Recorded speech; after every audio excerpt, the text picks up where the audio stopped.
just get right into it. No preamble this time. Okay. Shall we do our opening statement then? Uh, just a countdown, a short countdown, going 5, 4, Let me clear my throat. 3, Two, 2, 1. one. Hello, and welcome to the next installment. Which one are we on? We're on episode 5 of the Hello, and 3B welcome podcast. to episode 5 of the TBD3B podcast. We made it to 5 episodes. Remainder of 5. Wait, remainder of 5. If you divide by 10, it's a nice number. I don't know where I was going with that. The remainder of 5 divided by 10 is Yep. 5. Yes. I think what I was just saying is we made it to 5. I think that was my whole point. Oh my god, this is terrible. Either way, we made it to 5 episodes, so congrats on us. And Yeah. today You're we still got lucky. some awesome topics. We were just discussing before this. Unreal. Unbelievably. Unbelievably crazy. So, what was the context? You were lacking and slacking on your homework assignments again, right? It's not slacking. It It is is. It is slacking. See, rational, we're putting this in the intelligent. public right now. We're gonna come. We're gonna. You're gonna listen to this 10 years from now and just be like, "Why was I like this?" All right. No, I'm not. I'm And going to come back we're going. this moment and I'm going to be like that nail of April 9th, 2021, which is That when is we are not what recording you're this. gonna say. What you're gonna say is, He's how he's could an I have been intelligent man. He so made an intelligent decision. unresponsible, not not caring for my responsibilities as a student, turning things in late. See, But what that's not all true. these things that you're saying right now, they're rationalizations, right? And that and that is exactly what brings us into our first topic. We were talking about rationalizations, and then I said it's just like a video I recently saw about rationalizations. And then what did you say? I said that, was that recommended to you too? Yeah, And so lo and behold, we were both recommended the same video by the the YouTube blessed algorithm. YouTube algorithms of I the. looked at the comments of that video, I know everyone and says that too, right? yeah, everyone was I was saying know. hello from the YouTube algorithm. It's like the one from 9 years ago, right? Stop rationalizing. I think that's, Mm-hmm. if you just search This has that to up. be Oh, 10 How years to ago. Spot a Rationalization by Julia Galliff, right? And that Mm-hmm. video got recommended all over. So I've actually started watching more of her videos. Like after that first one, I started watching a few others, and they're not bad, Mm-hmm. pretty good. Um, but yeah, how do we get to here? It's just because the YouTube algorithm, recommendations algorithm, is bringing people across the world together, and this isn't just isolated with this one case. I don't know when this started, maybe like a year ago, maybe more, but there's just been random recommendations just in my like homepage where it's completely unrelated with past searches that I've done. It's just like completely different from the normal content that I consume, and it's just in the home. And it's just interesting enough where maybe the thumbnail is interesting or the title that I click on it. And it seems like every other person does this too. So somehow, whatever genius at YouTube came up with this, it's really working out. It's the magic uh, of the algorithm.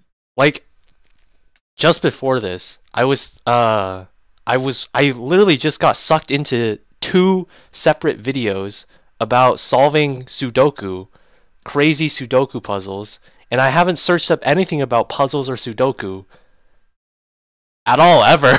And You I know, just got two of them like recommended in my homepage, and I was literally just watching them because they were so interesting.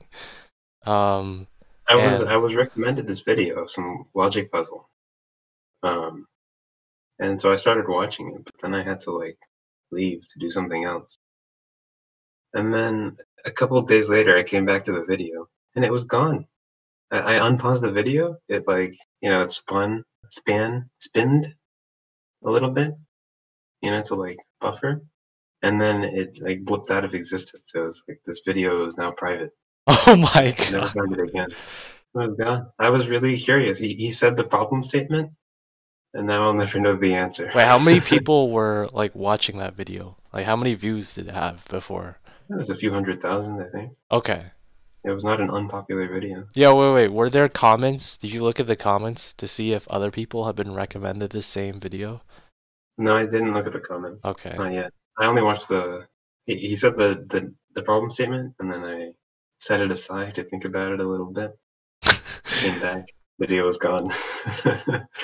This is like a habit now. Whenever I get recommended a video from this mystical YouTube recommendations algorithm, I always like go down to the comments, and it's always full of other people with the same story, the same tale of being recommended the video, and they're like, "Welcome, welcome everybody else, recommendations algorithm here." It's like a little And community. it actually is, like, no joke. It's often these weird obscure videos. Like there's even a meme that I saw about it. It's like video is over 10 years old. Check. Less than a minute long. Check. From a very small channel. Check. YouTube recommendations algorithm. Check. Welcome, boys. Something like that. And In the starter pack. it's pretty crazy. Yeah. Yeah, it's like back in the day when there were only 3 channels on cable and everybody watched the same thing. The YouTube algorithm is guiding everyone to the same videos now. We're returning to YouTube Monkey, like the origins, right? Uh-huh. The stuff that started out this platform, those home videos and crazy stuff, and I'm 10 enjoying years it. ago, YouTube was already 5 years old though. Wasn't What, wasn't 10 years ago? yeah. Yeah. Well, it was still in the grand scheme of history now. I don't think I've ever seen a video that's like near the beginning. Like the oldest video I've seen on YouTube is 2008, like published. I haven't seen anything earlier than that. 2008 or I 2009. Our good friend and potential future guest, Thug. Wait, he has Um, a video even earlier than no, that? no, no. He showed me this video, and I don't know, it was uploaded a couple weeks ago maybe. And I've looked at the history of the channel. The history of the channel goes back all the way to 2005. What is this channel Regular called? What uploads is since this then. channel called? That's a good question. What was the video about? It was like you like take a music file and then you convert it to a MIDI, Mm-hmm. and then, or I guess you get the MIDI of the music file, um, and then you can like display the kind of Like the like, notes, right? but yeah, it's like the bars that show up Yeah, I know in the the on notes, and yeah, then yeah, they hit the like keyboard, synesthesia, and it make, yeah. yeah, Synthesia. Was it making a Uh, tutorial on how to make those? no, it was just like it wasn't with the keyboard. It was just like Oh, these bars, and it looked cool. And they've been doing that since 2005 like their regularly. earliest videos were doing the same thing. Yeah, that's the Wow. entire channel. It's crazy. Wow. For 15 years. Are they doing these regularly as well when Yeah, you like yeah, look yeah. through? Like It's every like week or weekly uploads. Oh Yeah. my god. I mean, in 2005 it was less often, but That's what you call dedication. That is I want to be that dedicated to a hobby. That's pretty good. Over 15 years? Pretty good. hmm Yeah. I'm impressed. Color me impressed. Smalin. The channel is called Smalin. Small N, small N. Smalin. Oh. And he's not even a oh. Look at this guy. Oh, he doesn't get a lot of views on his most recent ones, but he's built himself up. He's got Mm-hmm. almost 200K. He's one of the old gods of YouTube, Yeah, look at this guy. the He's Titans. and he's just consistently putting out all of these. It looks like mainly to classical music with these cool visualizations. Very cool. Only 5K subscribers off from 200K. Our podcast is gonna push him over the edge. This guy, everybody, all the listeners, head on I'm over mobilizing your fan base. to Mr. Smalin. We're brigading. See, our only listener. He's already a fan. It's all right. One day in the future, when we got hundreds, thousands of listeners, we're gonna blow up this guy's channel. This guy is True. he's gonna see the fruits of A true YouTube veteran. yeah. This is the Music Animation Machine main YouTube channel. He even has 2 YouTube channels. Yeah, look at that stats. Joined November 21st, 2005. Wow. That was only like 7 months after the first YouTube video. 7 months after. I thought it was in 2004, you said. Or was it 2005? I YouTube think it started. was founded in 2004, but the first video was in 2005. Wow. Crazy guy. I mean, kudos to him. Good job. Nice. How do you know it's a him? Because the dude's called Steven Mallet, and I think there's a picture of him. Oh. I don't know. It's 2021. It could be very different, you know, but But in 2005. I'm inclined to believe that in 2005 that kind of stuff was not very widespread, and this is a dude. This is a guy. Steven Malinowski. Yeah. That kind of brings into a topic.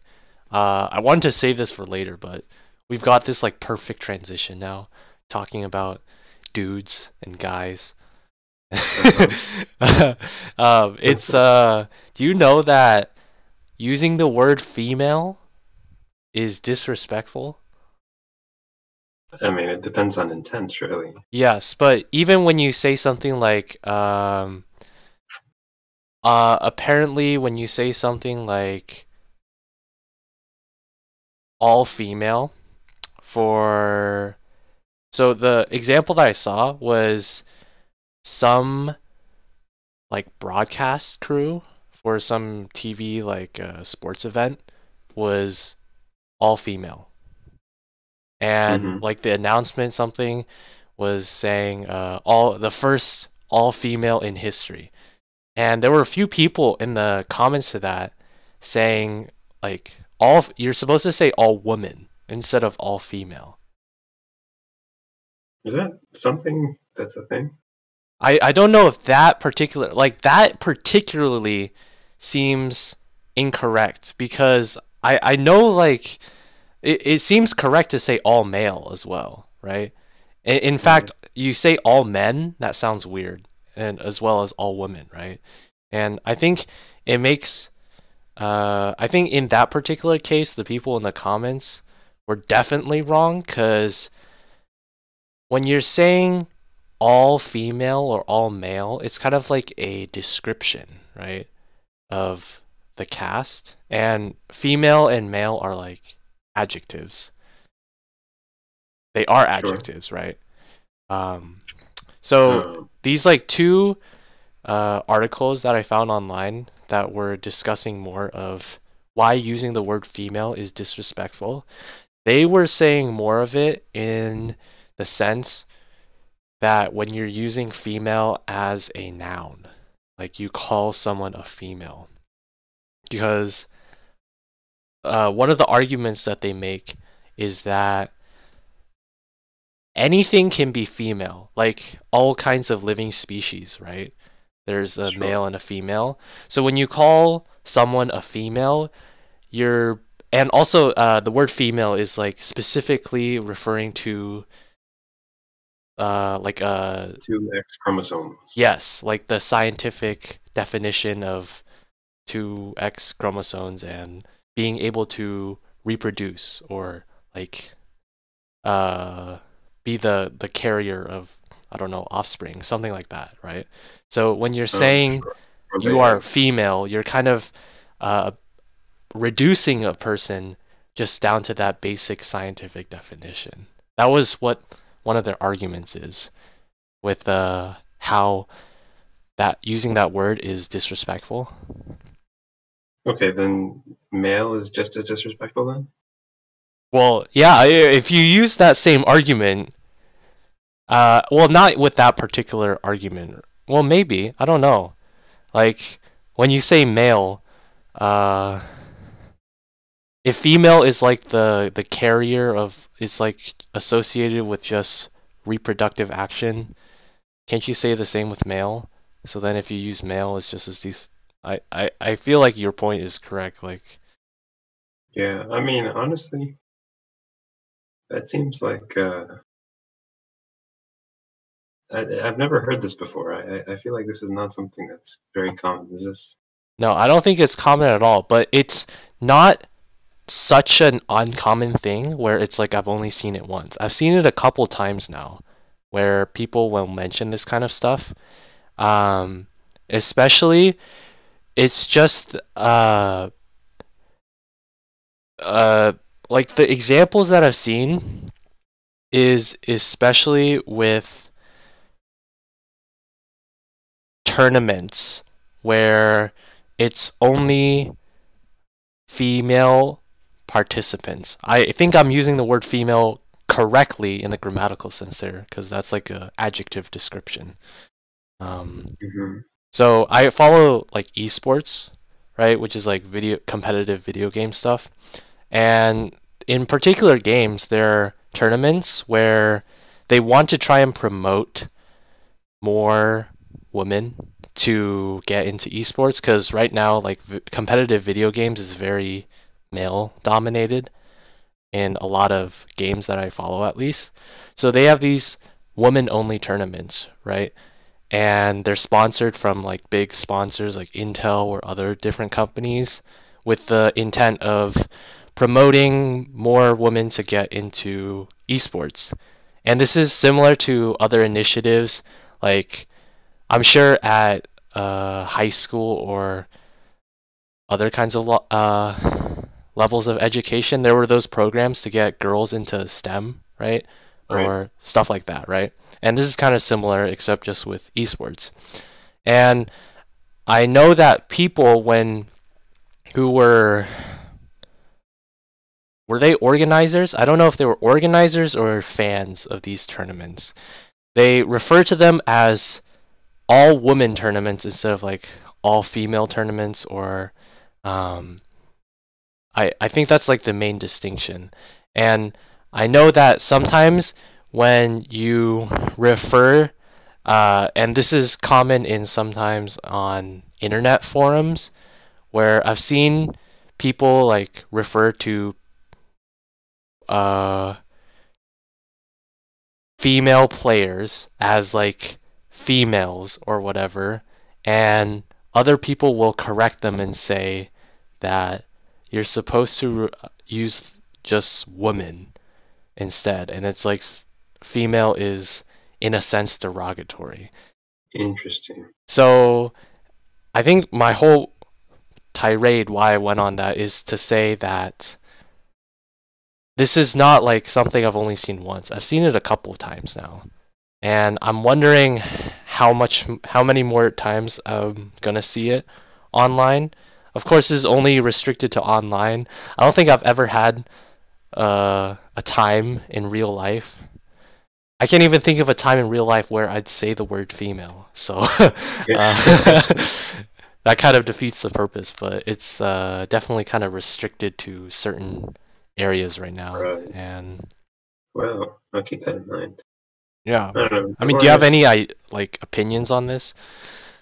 uh, I mean, if somebody gets offended, then don't do it. If nobody gets offended, then there's no point. So, Okay. I But mean, what if they even get offended about things that you think are really inoffensive and like frankly you feel like it's perfectly okay to say it like that, however you've been saying it. um, What would you for say to them? example, like if No, like somebody, so what if somebody actually you said female, I don't know, maybe you're talking about computer scientists. You say female computer scientists. okay, I would Uh, never say that. okay, then what kind of scenario? Uh, I mean, if somebody all of a sudden said the word apple is now offensive, don't use the word apple. Um, and this is just some like random guy off the street. I was like, I can't imagine why. I mean, I suppose if it offends them, I won't say it around them. even if it's It crazy depends like on the that? context. Well, I mean, it's not really too big of a deal to omit one word from your vocabulary Yeah, around but some person sometimes. in a sense, if you're accepting what they're saying, is that like bad because you're kind of enabling them to then keep doing that with other people, even though it's very, what's the word? It's like illogical and dumb. Mm, Just dumb. I mean, people are allowed to be dumb, right? Right, but you don't Um, have to enable them, right? You don't have to go along well, with I'm it. not enabling anything. It's just I'm with conversation. You might have a goal in mind, right? Mm. And there's no reason to complicate things by trying to convince them that some word is not actually like what they think it is. You know, in their minds, they have some connotation. Words, they they can mean different things to different people, right? And in different contexts, uh, you know, they can they can change and morph and morpheme. Um, so I guess that was a lot of words that don't really make sense that I just said. But basically, conversation is hindered by trying to convince people that words mean different things than they think it means. All right. If Okay. I tell you, you're basically changing the vocabulary of conversation from person to person, Mm-hmm. and I think that's perfectly acceptable. In our computer science setting, right? Um, the word graph means something different than the word graph means in like calculus or algebra, and that's perfectly Or in acceptable. We don't, experimental physics. Yeah. right? Exactly, precisely. Or should I say accurately? Um, um, and we don't argue, right? We're just like, okay, this word means something new now, and we're gonna roll with that, and that's a-okay. Okay, You know, yeah, that's like using different vocabulary, but you aren't very restricted, are you, when you're doing this kind of like vocabulary switching between people? no, I mean, it's only a handful of words, right? I mean, there are tens of thousands, hundreds of thousands, even words in the English language that you can choose from. Just don't use those two that they don't like. It's not too hard. Hmm. Yeah, I guess part of it is how do you want to approach the conversation with this person? Like, I'm sure if you're friends with this person and you don't want like conflict, then it's definitely just easier to go along and um just do what they prefer where you like don't use the word. Hmm. And even if you don't know the person, I feel like that's probably the easiest way to go about things. I'd say the only reason you would actually want to like I don't know, engage in a conversation with them where you're like what you're saying is kind of I disagree with it. Like the only reason you would actually do that is if you felt strongly about whatever the person is trying to restrict, right? I don't know, maybe you Sure. really love the word female, because I don't know why you'd love the word female. Well, if there's no other word that describes um, what the word female means, then Yeah, that's true. you're kind of restricted. Then maybe there's some caveat, or Hmm. and I mean also there's a time and a place for discourse. Maybe if you're friends with this person, maybe at some point this will come up in conversation, and then the goal of the conversation will change into whether or not this word should be restricted or not. Um, but in most cases, you're not arguing over the morality of different words. You just respectfully, uh, to avoid conflict, just don't use them. Hmm. That makes sense. Yeah, I Yeah. don't think I feel very strongly. I definitely don't feel very strongly about this because, first of all, I'm not even a female. Oh, wait, I just did that wrong. I am not a woman. A woman. That's what you're supposed to say. See, I think that is the kind of example that they were saying, where you call someone a female. You're like, I am not a female. But wait, but at the same time, I feel like I do that with myself. I call myself a male, like, sometimes, Mm-hmm. uh, as opposed to like man or guy. Right. When I I don't talk know. about my privilege as a male, I refer to myself as male. Yeah. So I don't know. I've yet to actually meet someone in person who actually thinks this, so until then, I don't know if I'll really change anything, cause Well, I don't usually use the word female anyway. yeah, I don't think there's much to change. Just gonna go about my normal day and probably nothing is going to happen. But just something interesting that I've definitely saw a few times, and I thought, I don't know, maybe it'll become more prevalent in the years to come. We'll see. Um, Indeed. yeah. All right. What's another topic? Right. Okay, so we're gonna rewind back to what we were originally saying with you and not doing your not That's how I fulfilling work. your assignments on time. It's not really not on time. Okay, Deadlines it's are they're a construction, you know. They're okay. not That necessarily doesn't real. mean okay. Being on time is a construction. These deadlines are constructions. These assignments are And it's constructions. all about how you define them. See, to me, these words have different meanings than they do to you. My vocabulary is Okay, different. why don't you Right? why don't we set the record straight? How do you define a deadline? Is it A deadline is the latest time that I can submit an assignment and still receive full credit. mm-hmm. So why do you constantly go past those deadlines? That's not true. I don't constantly go past those deadlines. I do not. I have not once this semester, or last semester for that matter, turned in an assignment past my definition of a deadline. So the deadline that the teacher sets, it's not actually your deadline, according to your Well, definition. according to if are you saying the deadline set by the teacher according to the teacher's definition, or the deadline set by the teacher according to my definition? Okay, according to their definition. Well, then yes, and they're not always aligned. So didn't you just say that what you would do is align yourself so that your definition would fit with other people's definitions of words? That was a matter of conversation. I'm saying, well, um, in the context of this conversation, that is what those words mean.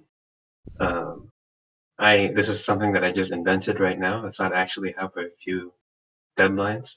Um, like a deadline has a particular meaning that is the the like time that it says that it is due on the web page. But that is meaningless to me because that is not necessarily the latest time that I can submit the assignment while still getting full credit. And so for the purposes of this conversation, we need a word to define that time. And so I've changed the definition of deadline to match that. What the? All I'm hearing is a bunch of malarkey, as Mr. All right. Well, all I'm saying Mr. is Joe would say. all I'm saying is for the purposes of this conversation, a deadline is the latest time that I can submit Okay. while still receiving full credit. Let me ask you a question. So Yes, sir. this definition of deadline, was it the same in high school? How did this? Of course. It was, of course. Okay. How about in middle school? Was it like this too? Middle school. What caused this shift where your definition of a deadline began shifting from what your instructors in the educational system's definition of a deadline, what their definition When I was? realized that I could get away with turning.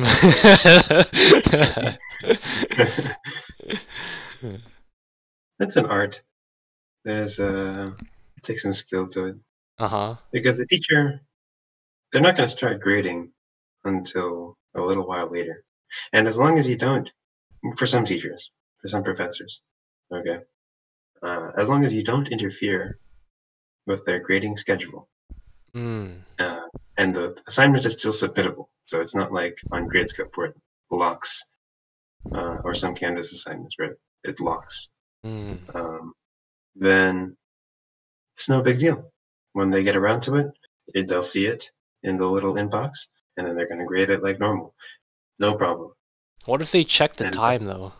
Have you ever had any professors where you'd like turn it in late and then this is speaking more of like high school where like did your teachers all just don't care if you turn it in late? There was one time, Pat, that I submitted an assignment. It was a report for chemistry in sophomore year of high school, 4 years ago, as a matter of fact. And I submitted a Google Doc that did not have permissions enabled for the teacher. Mr. Coleman, if you're listening to this, I know you're not. Just send this to him. Just I'm sure you know. This timestamp of the podcast. Send it to him afterwards.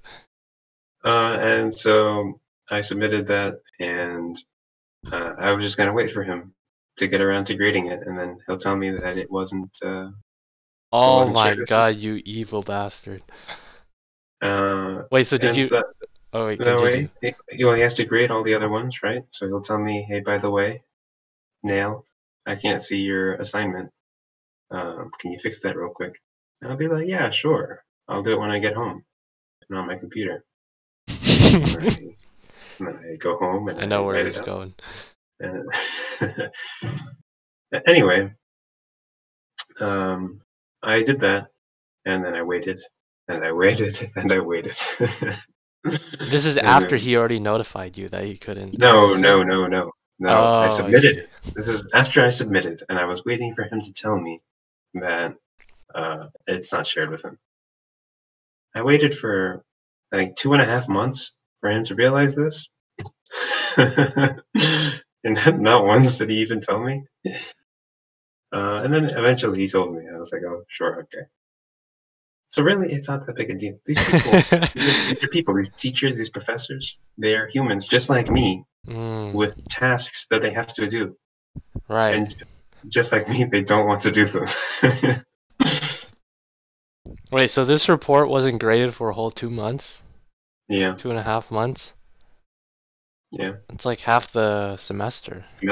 Well, I mean, the course was a year back in those days. Back in those days. So, damn. I mean, And that's just the most extreme example. That's not the only time that this sort of thing has happened. Do you have these kinds of... So, if you had all that time in between... Actually, why am I even asking that question? Of course, I can ask myself that question. What I was going to ask is, if you had all that time in between, why didn't you just do it? And what It I can naturally. ask myself the same question, and I wouldn't do it.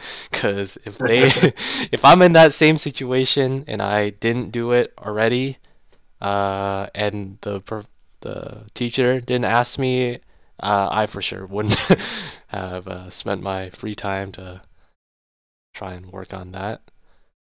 See, high school, it was like a game. It was a game where you tried to get away with doing as little work as possible while still getting an A in the class. That's what the game was. It was pretty fun. Yeah, Really? it added some spice. Yeah, high school was pretty boring otherwise. You know. Mm, that's one way to put it. I never thought of it that way. That is what brings the spice into your life. Stressing. A Did little it bit give of you living any on the undue stress where you're like, oh, I might have gone too far this time, and then it might have tanked edge. your grade? Only very rarely. There's no way. My grade was never seriously affected by it until Okay. senior year when I stopped caring about my grades. Okay, mister. No, you have to be smart about it. You have to Or only just do be it when smart. you know. Or I mean, or just do the things on time. Yeah, there's two schools of thought there. Yeah. I mean, both of them work. You said I mean, it was the same for me, but high school, the classes were a whole year. Do you really prefer that or the kind of one semester stuff that's happening now? That is common in like Um, colleges. I don't know. I mean, I really have no preference. It's just high school, it was different, right? High Yeah. school, our brains were smaller and smoother, and we needed some hand holding and coddling to get us through. That's what it felt like anyway. Um, the class sizes were smaller. They needed more breathing room to get the content, so to speak. Mm-hmm. Not all high school classes were just 1 year, though. I had some that were 2 years. Mm. Um, I had one that was just a semester, right? Econ was just one semester. Mm-hmm. So there was some variety. Yeah, so you no preferences?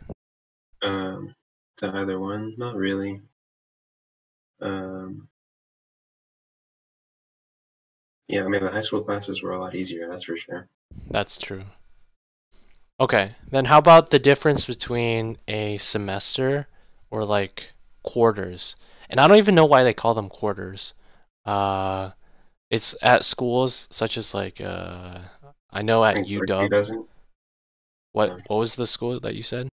I think Berkeley does it too, right? Oh, probably. There's a lot of schools that does it, and it's basically you have what is it? How many weeks? I don't know. It's like 8, 9 weeks, and you have 3 of them throughout a year. Hmm. How would you feel about that? Like, suppose tomorrow, after the whole kerfuffle about the 14-week semesters, what if the CMU admin was just like, "All right, time to move to to quarters. Good luck, everybody." To those viewers that are unfamiliar, which I will be so surprised if we have a viewer that is unfamiliar with this policy. CMU, the university that Pat and I attend, recently changed the schedule permanently to 14-week semesters, Well, I where don't think it's originally, permanent yet. I think they're still debating it. Well, mm, hopefully they are. well, There's originally it was going to be a permanent change. I think both next semester and the semester after were planned to be 14 weeks right. from the original 15 weeks. So a lot of students were upset over Hmm. that. So If I change That's it to 8 weeks, people lose their minds. no. But you okay. So not maybe like 9 or 10 weeks, but you have three, right? So three of them like 3 quarters slash trimesters throughout a year. And is it one class per each of those? Like, would we have to take our data structures and algorithms in 8 weeks instead of 15, 14? Uh, yeah. I mean, it wouldn't be the same class. I'm sure it would be like adjusted to fit the smaller thing, but just the idea in general of you're rotating through 3 different sets of classes in a year instead of 2 different sets. How does that? Yeah, I don't think I like that idea. There's a lot of overhead in starting a class. You have to go through the syllabus and the course policies, the grading system. You have to get them up to speed with all the prerequisite content, perhaps review a little bit. Um, you have always that introductory lecture. Okay. Um, So if and you have so, that overhead with like 2 semesters, right? That's mhm, essentially, would you say that's around like a week, the first week? it could be just the first day, but I mean, even one day is quite a bit. If you're multiplying that by 1.5 across 4 years, that's a few lost days, uh, which can mean a lot when it Mm-hmm. comes. So then why don't colleges do like just year-long classes like high schools then? Because there's a lot of content to cover. I mean, there's a balance you have to strike, right? Right, but Uh, don't you still have the same time and you'll have less overhead? mm, that's true, but then you have less modularity, right? Then you're forced onto this track that you might not want to take. Hmm. Um, so if all classes were year long, then things would become very inflexible, uh, and your schedule, because now we can pick and choose a lot, and there's a lot of variety Mm-hmm. in the schedules that students pick, and Mm-hmm. that kind of goes away with year long courses. Um, because you're like having the number of classes basically that you can take. Mm-hmm. That makes There's a sense. balance. What do you think? I mean, I think that is the main reason that I prefer having the semester system. Honestly, I don't know about the main issue I would have, personal issue. Like, I don't know if it's actually a valid issue if you're really arguing between the two as for how beneficial it is for students. But my main personal issue with quarters or trimesters would be that I have to take 3 sets of finals every year instead Oh of man. 2, and their associated midterms. That just sounds especially bad, and I I can't do don't. 2 midterms. There's no way. Yeah, that's even more overhead, right? Yeah, I You don't have think to you have go the two whole day. midterms, but you have like 3 of these, especially if you're taking like classes like uh what I was trying to say is like classic classes where the finals are huge weights, right? Hmm. I don't know what are these like math classes. I don't know if it's math classes, but there's like typically classes where the exams are huge parts of the grade. I don't think it's very relevant with us two being CS students. Usually the exams are a significant portion of the grade. Maybe they are the majority, but it's not like one of them being 50%, one exam being 50%. And I'm Hmm. pretty sure that is common with other kinds of classes where, Is that really true? 50%? Wait.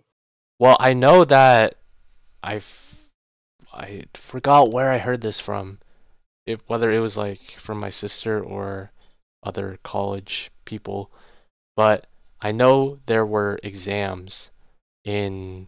definitely courses where like homework and stuff is not factored into the final grade, and the only thing factored into the final grade is basically like one midterm and one final, Yeah, it really and sucks. that's your whole grade. And if you fuck up on those, well, uh, that's not good. Do you think that those are conducive to learning? Or do you think that all, or where on the spectrum do you lie on homeworks and exams Okay, so being conducive to learning? like both kinds have their advantages and disadvantages, and I would say both of them can be exploited in, I think, what you were trying to allude at, where for exams, like this model where it's only the midterm and the final, this means that you are basically solely focused on cramming for those two exams. Maybe not cramming, like maybe you could have good study habits, but you could just, if you were that kind of person, not do anything throughout the whole semester and only study like the few days before each of those Right. tests and target, because those are the only two factors into your grade, right? So that is one downside that I see. And another downside, of course, is that you have very few opportunities for mess ups. Like you only have two chances to influence your grade, and even if you fail at one of them, well, that's already 50% of your grade messed up. So it gives you very little wiggle room to be a human and make mistakes. Right. With the homeworks, it makes it much more easier for people to also game the system, but in like a different way, where first of all, especially when you were taking exams in person, it is definitely harder, I would say, I think, to cheat on those where you like are trying to actively cheat on the exam compared to the forms of cheating available, or collaboration with homeworks. Like the bar is just not as high, right? Because you don't have people actively looking at you, moderating you. I mean, there are tools against it also with homework, but it's a different kind, and oftentimes you could probably get away with stuff. And with homeworks also, I'm not sure what the other point I was trying to get with is, but I feel like with exams, having the pressure, right, where you're in a time setting, I actually don't know how I completely feel about that. Like, is that actually necessary, having a timed exam? Like, do you think, suppose you have like a take home exam, or okay, actually, before I ask that, let me first describe one of my own personal experiences. I did take a class last semester where it had no exams. It had no final, no midterm. And the whole class, I remember the syllabus, 70% of the grade is homeworks. And then there's like 27% being these take home quiz things, which are basically just like written homeworks that you do every week. And then 3% was participation, which I have no idea how I got those 3% because second half I just stopped going to class. But that's unrelated. But with that 70% homework, the benefits are it is infinitely less stressful for students because homeworks are just you are able to plan out how you're going to approach this and manage your time. While for exams, timed exams, you have 80 minutes and you got to do all your stuff within that 80 minutes. And you feel stressed because there's always like a timer ticking away.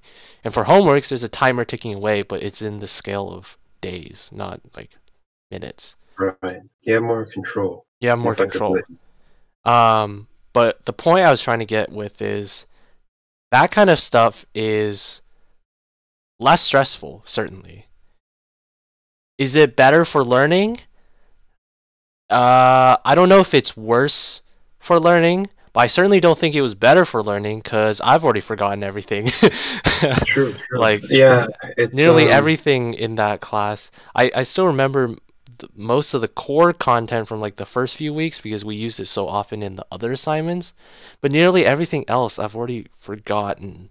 So of course, this could be just me not being a great example, but what I can say Example. is there are other classes where I like feel more stressed. I probably like am not even as actually I don't know if interest is a big factor, but I'm certainly more stressed in those other classes and I learn more from them. And what I want a key distinction is also oftentimes stuff you learn from previous classes, you'll really remember them if you use them in later classes, right? Hmm. And I feel like some of these classes where I really didn't, I don't think, use it a lot in future classes so far, I still think like it's been more impactful and more resilient in my memory than this one class where it was the very lenient homework based grading policy. Hmm. Yeah, I mean, the good thing about uh, exams is that they force you to remember everything. You have to commit it to memory for at least a day, if you're cramming. Um, and so that like is a exercise in recollection. Just on the fly, can you pull something out of your memory, synthesize it with other things, and then put it on the paper? And with homeworks, that's not necessary because you can just go through the notes. It's right there in front of you. You just put it on the page. Like the sort of ingredients for solving the problem are not in your head, they're in front of you. And you don't need to internalize them in order to solve it. And so I guess the value of exams is that you're forced to keep that working set in your head, Hmm. um, especially if it's timed, because it's much faster to have everything in your head than it is to have it, um, like if it's open note, like on paper or whatever. Hmm. So I guess there's a balance. I guess Um, this is a very throwaway comment, but your head and your brain is like the SRAM, and uh-huh. the paper is the disk, That's and the look exactly of how time. I was thinking about it. That is exactly how I was thinking of Yeah. it. Because later on in life, when you're trying to recall this stuff, Hmm. um, I think you're much better served with having had to recall this from memory before than if you had not had that experience. Because later in life, you're going to be looking this up, right? If you need it, right, for your job, or who knows why you might need to remember George Cantor's diagonalization argument. Okay, um, you're gonna like Google this, um, and you're gonna read through it, and then you're just gonna hopefully you just remember, and then oh, that's how you do it, and then you're good. Yeah, I think Um, that's actually a great point because even the stuff that I did forget, which honestly, even for those classes where there were exams and stuff, I still, I think, forgot most of the stuff if it wasn't like repeatedly used, right? But one thing I do know is if the stuff did come up later and I had forgotten it, right? Relearning it, reassociating myself with that knowledge was very quick. Like mhm. sometimes I just had to look at one example and I'm like, "Oh, I get what this is, what this actually means." And Right, because if you've remember, done it before, you can do it again. right. Um, Whereas if you have never had that experience and you have never needed to recall from memory, say for an exam, then it becomes much harder because you're basically going to repeat what you did for the homework, which is have everything in front of you and then very slowly construct a solution from all those bits and pieces um, that you may find in a textbook or online. Hmm. So, you know, So these exams certainly you think have like a place in being part of how these courses are all structured. Yeah, although I think they cause undue stress. Okay. I So feel does like like one outweigh the other? I don't know.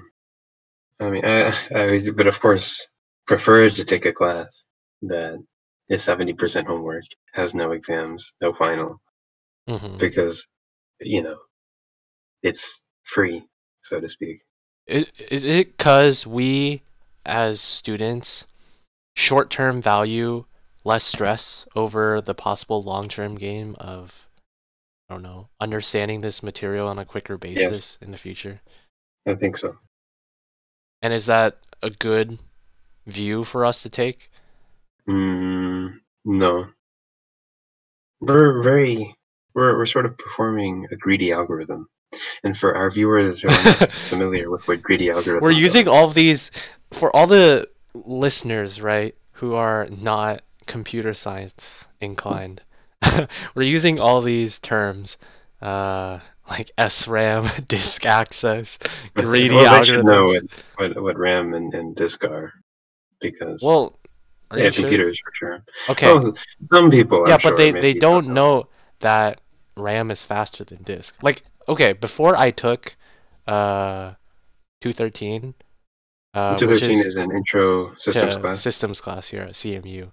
Before I knew that, I took that. I don't think I knew actually that RAM is faster than disk.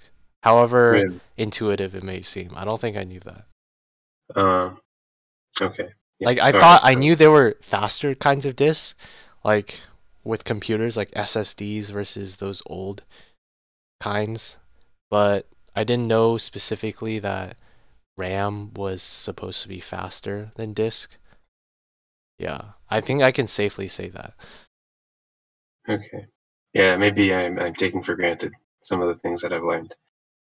Um, yeah. So to those of you who don't know, we both study Cat 9 CS at so hmm some of the examples and analogies we draw Right, you come say from something like greedy algorithm, and this was again me before I knew what a greedy algorithm was.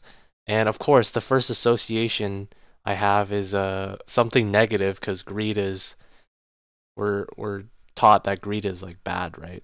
well, So unless unless unless you subscribe to neoliberal economic theory.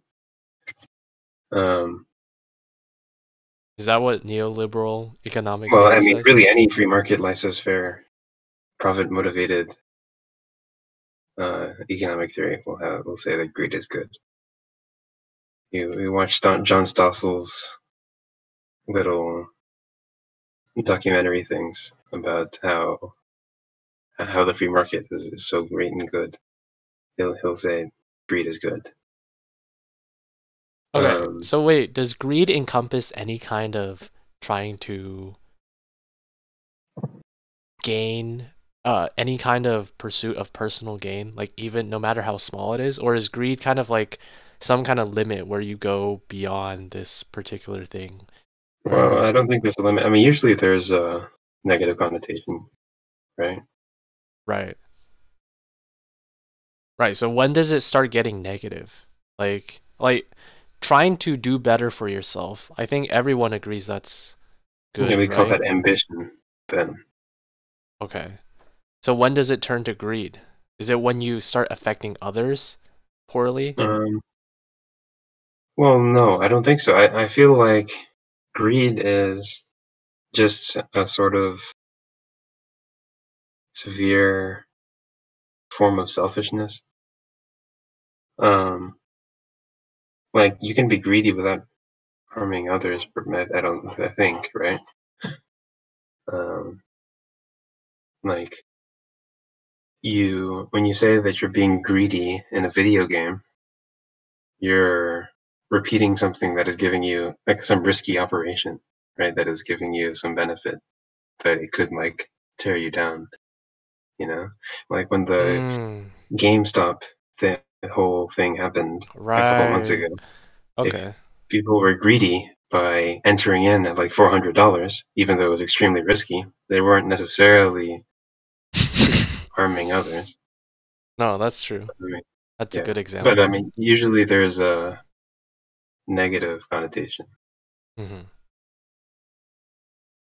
Anyway, what I was saying is, as students, you and I are really only concerned. Um, I mean, not only concerned. Obviously, we want to learn, right? Nominally, at least, we want to learn. Um, but there's such an emphasis, or seemingly there is such an emphasis, even though there might not be, on our grades, on these numbers that don't really have anything to do with us. Hmm.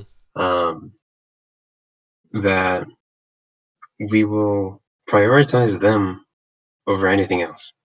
And if we see this class that satisfies the requirement and doesn't have any exams, it's 70% homework, um, and like 20% some easy take-home assignments, right?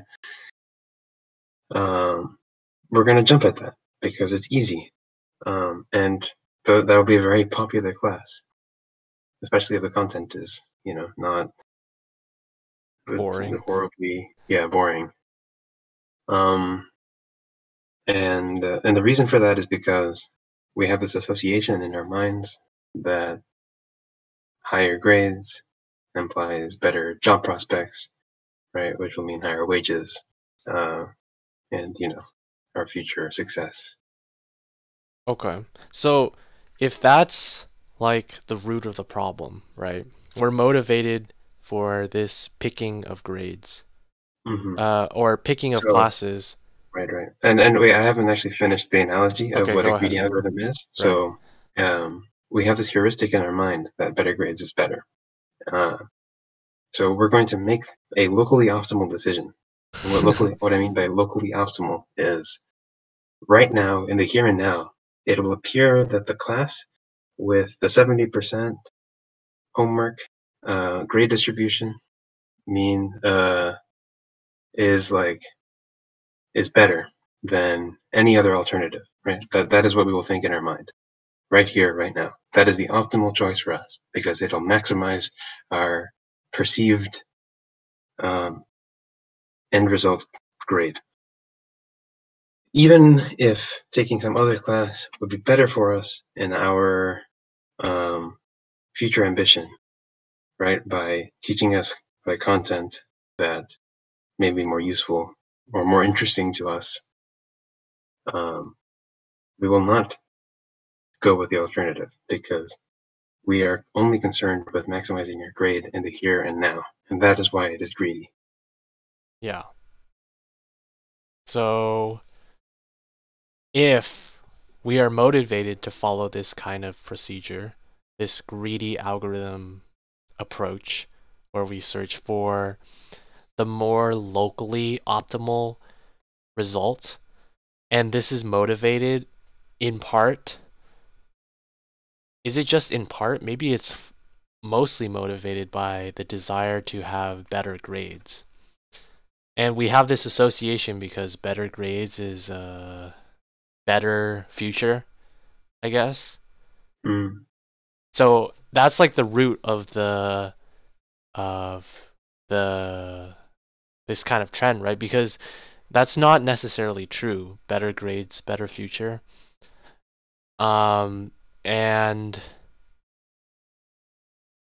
yeah, why is it not necessarily true? Probably because Well, I mean, because jobs, grades have nothing to do with you. Your right? grades and the grade you receive has very little bearing, in my opinion. There's maybe a correlation, but definitely not a causation. They have very little bearing on who you are and what you know and what your experiences have been. Okay? The Hmm. number that you have been assigned by whatever class has no bearing on who you are as a person, right? It does not define you in any way. Um, Yet we allow it to define us. right. And we think that because the higher this number is, is correlated with better future job prospects. Naively, we seek to increase this number without stopping and thinking whether or not this will actually improve ourselves, Mm. right? In Yeah. our current situation.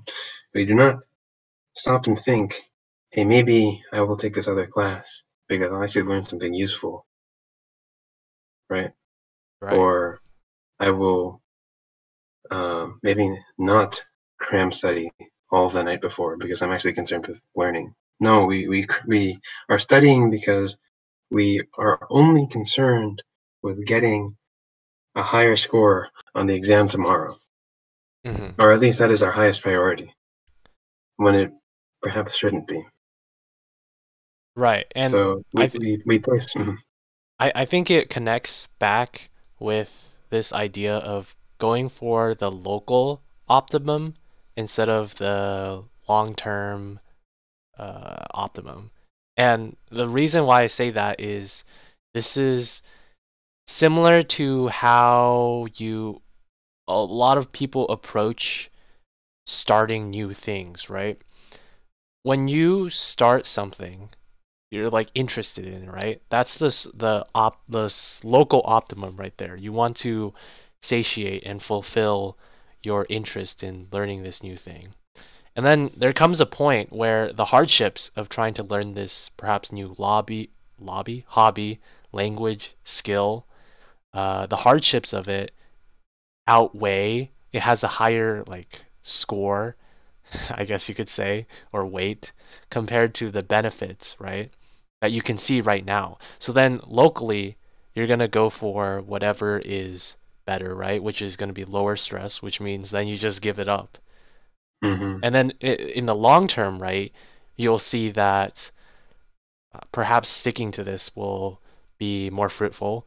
You'll come to appreciate this skill, you'll develop it, you'll get good habits from it. But in the short term, what you're seeing is just the hardships associated with it and not wanting to do it because you could be doing something else that will satisfy you for the meantime.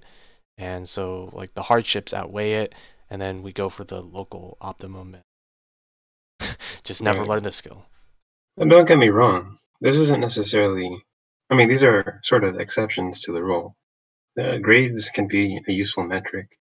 Um, eh, uh, it's a good heuristic to have these things, these local optima, because figuring out what to do is a very open-ended, broad, and difficult question to answer.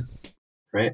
We are all these sort of state machines in this continuous environment, right? Mm-hmm. Um, and the realm of possibilities of what we can possibly do uh, next is so mind-bogglingly, overwhelmingly humongous, right? There are so many choices that we could possibly make.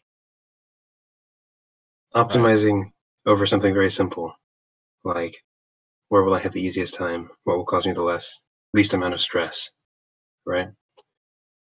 Can make that decision much simpler. So it is something useful to have and to keep in mind. But no, there are some pitfalls, of course. Right. What you said of these grades being heuristics, right? They are predictions, like predictions for Not necessarily predictions, but guides. yeah, they're sort of um, like a priori assignments of um, like what we think this will lead to. Right? They're like little tags. Mm-hmm. This, yeah, Right. That makes or sense. like yeah, this will probably lead to better things. And sometimes we're wrong, and it happens. Um, and like grades are useful for other things too. Like if you fail a test, that is an indication of some fault in understanding, probably. Right. And you can remedy that. But it's really unnecessarily stressful, I think. Mm-hmm. So That's why what? I think. Go ahead. Sorry. So what? No, okay. I was gonna say that's why I think the way our theory class last semester handled it was very good. because it took away a lot of the stress. Mm-hmm. You know, we had 2 shots at each midterm, and the emphasis was really removed from the grades and more on learning, which is what it should be. And I feel like I learned the content of that class better than I have any other class You that think it I've ever taken. removed the stress too much though? No, I don't think Because so. you don't think so? I don't think so. I think it was perfect balance. Mm. Just having exams, but having them be in such a way that the outcome of it is not like super It's not so bad, yeah. It's like exams light, you know. exams You like. have all the best things of exams, but with much less pressure. So with that class, like it was also timed with Hmm. time pressure. So you think that is an okay part of exams? Well, I mean, going back to what I was saying, that was one of the biggest pros of exams, that they're timed, right? Hmm. That's Um, actually true, yeah, right? Because having take home exams with no time pressure, it's you're doing essentially a long written homework, right? exactly, yeah. So you don't actually have the same, You're not forced to keep everything in your mind. right? And so, really, I mean, this is something that I say a lot. Classes are just teaching you keywords to put in the search engine when you graduate and need to recall this information, right? Like it telling you what to Google when you need to solve this kind of problem. Not necessarily like having to remember how to solve every single problem you've ever been taught, right? Mm-hmm. Um, and so at least having a working knowledge of everything is very useful. Having it in your head as opposed to, because then you remember what to Google and you can like put it together easily. Yeah, that's true. That's talking about exams. I don't want to talk about exams anymore. We just had an exam. Yeah. uh, so I guess that topic was somewhat fresh in our mind, but we're just gonna leave that out of it now because, as we said, numbers don't define us. Um, Even though they do define us in the moment when we're taking an exam, because that's the stress that we feel, and perhaps it's good, perhaps it's bad. So let's see, what other things do we have? Oh, one of them was uh, this podcast, right? Mm. I'm thinking it's kind of, in a way, if we do this regularly, or at least semi-regularly, and during each episode, if we talk about something that's happening, it essentially functions as an audio journal into at least some aspect of our life, right? Uh, It's like a window into our mind and how we think. right. And what I was saying is, I this is one of the reasons why I want to actually start a podcast. So there were a couple reasons I want to do something like this. One of them was actually, what are the reasons? I just said that statement, and then I don't know if there are multiple reasons.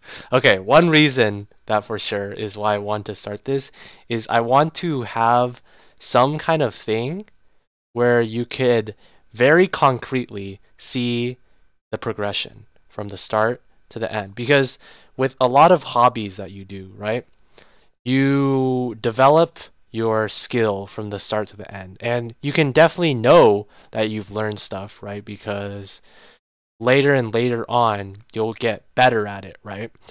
But unless you're recording yourself every day that you practice, it's hard to concretely actually see the difference between the start and the finish because you don't like have a record of the start. You only Hmm. know right now how good you are, and you have like the memories of how good you were before, but you can't like go back and see, right? Right. With something like, I don't know, YouTube channel or a podcast, we can definitely see the differences between say episode 5 right now and episode 1, And I'm sure if we listen back to episode 1 right now, uh, I think through these 5 episodes, we've already improved. Do you really think so? I feel like it's the exact same. I'm gonna be honest. I feel like we've improved somewhat. Uh, maybe not a lot. Maybe I'm looking through the rose tinted glasses with extreme. I was trying to make a science joke. I don't know anything about lenses. I don't know. I was trying to say something with focal lengths, but I don't know how that actually factors with the joke. Okay, what I meant is, yeah, maybe I'm looking at it in a very positive way because I don't know. I'm driving this, really trying to motivated to do this, but I just feel like maybe it'll be even more apparent. Maybe not just seeing the progression, right? But seeing what are the differences between how it started and then how we are now. So, especially if you do this on a weekly, bi-weekly, semi-regularly basis, right? You'll be able to see this progression. And what I think is especially valuable about this podcast is since we're describing stuffs in our own lives and we're talking, right? It's a representation of who we were at that particular moment in time.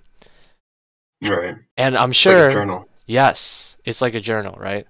And I'm sure a year from now, if we're still doing these episodes, I'm gonna look back and listen to these a year ago, these first few episodes, and it's gonna be.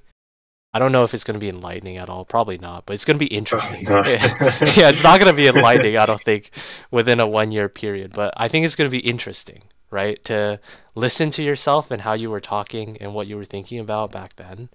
because your memories are just not reliable enough for that. Yeah, I can't remember really anything within even like yesterday, like very Yeah, I don't concretely. know what I had for lunch yesterday. Yeah, so that's what I was saying about this. And what I want to branch out from this was kind of saying, after this thinking about how this podcast kind of functions like a journal, I kind of wish that I had kept a journal when I was younger. Because now, as I've said in previous episodes of the podcast, my memory is so bad about childhood stuff, right? There's so many like trips and stuff that I've forgotten, and a lot of details of just basic what I was thinking, what even the experience was like in elementary school or middle. I think I can still remember stuff from middle school, but like elementary school especially, it's very spotty for me, my memory. Yeah, And same. if I'd kept like a journal, I felt like it would A have. diary of a wimpy kid. Yes, hopefully not a wimpy kid. Just Just a kid. no, yeah, maybe I was a wimpy kid. Maybe I if I was. maybe if I kept my journal, I could have transformed it into the original Diary of the Wimpy Kid. So, Yeah, I mean, I tried keeping a journal once. I yeah, stopped after like 2 weeks. that's better than me. Like I think I did try before, and I stopped after like 1 day. Like I even had this fancy book. I can remember the image in my mind, right? It's so weird how there's certain images you have in your mind about really random stuff. But it's just clear. And one of them is this image of this blue. It's slightly shiny on the cover, and it's a like a paperback style. It's not hardback. Novel Mhm. thing. It had this little, the bookmark The bookmarks that are like strings, that ribbons. are strings. Like, Yes, it had one of yeah, yeah. those coming out the top. I can just see the mental picture in my mind. It's actually probably still in my house somewhere here, so I could probably find Mhm. it. But I can see that mental image, and I remember writing in it for like 1 day and then just stopping because I Mhm. couldn't bother keeping it up. So, do you wish you had kept up with your 2 week? Always, all the time. Yeah. Yeah, I really do. Especially during the pandemic, because this is like a historical moment, Yes, and especially th- yeah. this is probably the most memorable most historic time that we will ever live through. Hmm.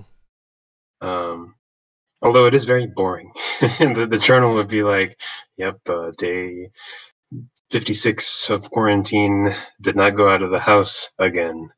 I Right. ate The it. interesting points would be far between the days in this like Hmm. period of time, right? But that's kind of like with real life, and I think that is the point of why it's hard to keep a journal, right? Because every day feels the same. So you're like, why am I Right. writing about this when it's the same as every day?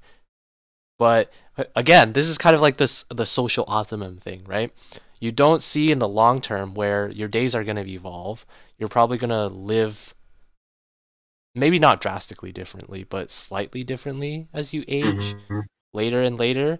And then you won't be able to notice these because it's such a minute difference that each day you don't feel a difference. Like between weeks, you probably don't feel a difference, notice the difference. But then across the years, if you kept a journal of it, you would be able to see it perhaps in uh, with only if you like kept enough detail in like your journal entries, Hmm. but then it would be Yeah, I mean, really interesting. never too late to start. We're still both young men, young males, if you will. Young males. Incorrect. um, and I mean, we could start now, at Well, this that's what I'm saying. young age. This podcast, in a way, is kind of that, right? It's not nearly as Sure. detailed as much, but I feel like it's at least a small window, and Window into our minds, how we think, but not it's at really the yeah. day to day of our lives. I think it's at least more fun than with the journal because even now, where I'm older and I can be like, yeah, I can understand these concepts of, oh, maybe later on it'll be more fun. I mean, not more fun, it'll be enlightening or interesting and actually a good thing to keep a journal. After this, I'm probably gonna be like, yeah, I don't want to do that. I just want to watch YouTube Mhm. videos. So, Keep the time every day. so Be having, like yeah, 8:30 p.m. Write in your journal. okay, but that's like a commitment, right? And Yeah, you have to like stick with it. And it's like a sleep schedule. yeah, and how does Once that it's work? fixed, Right, so I feel like with at least this medium, we're doing other stuff, right? We're not just exposing about our everyday lives. our We're lives. talking about other I think it's stuff. So it's at least more interesting. Has a different motivation to do it. Though yeah, what you were saying, right? We should document this period, the COVID period, as we're actually nearing kind of an end, right? The right. COVID era. I will notate something significant that happened with me with the COVID era recently. I did get Mm. my first COVID vaccine shot. Congratulations. Which one was Yes, it? I had the Pfizer one. Nice, that's a good one. The good one compared to the was it is it even better than the Moderna? It's a little bit. I mean, the efficacy rate is higher. I don't really know how statistics works. There's like a meaning for all the efficacy rate and the this and the that. So Right. maybe it's not that much better, but If I took the the Johnson number the one, number is there. I'd Hmm. already be done. I'd just be like, woo, I'm free. But I have to go back in like 2.5 weeks Hmm. to go get another shot. But yeah, I had my first shot last Sunday. We had to go to it's called the Portland Convention Center in Portland, Oregon. That's where they Hmm. were doing all the. It was just one of the sites, but I think it was the one that we were up scheduled an appointment to go to. Is it And far? no, it's in downtown Portland, so it's around a 20-minute drive to there, Okay. 15, 20 minutes, so it's not bad at all. Um, right. I think the one thing that I don't know if I was surprised, uh, maybe surprised. I just never really thought about how they're doing, how they're setting up these vaccination sites, but everything was very streamlined. There were just lots of volunteers all along the way, directing, first of all, like car traffic, where are you supposed to park, or like what building could you park in. And then Mm-hmm. after you parked in like the parking lot underneath the convention center, like directing where you're supposed to go, what you have to do, like take out your phone, have your online like email receipt of your appointment ready, and then they directed us into like different lines.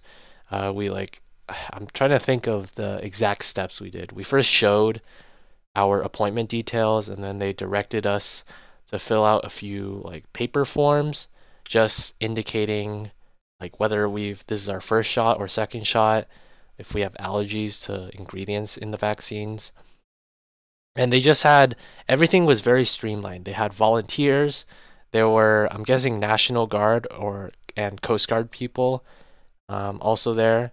And then there were like people from local hospitals or like nursing students that were administering the shots. It was like nursing students and National Guard people, and everything was just very streamlined. I think we finished faster than expected.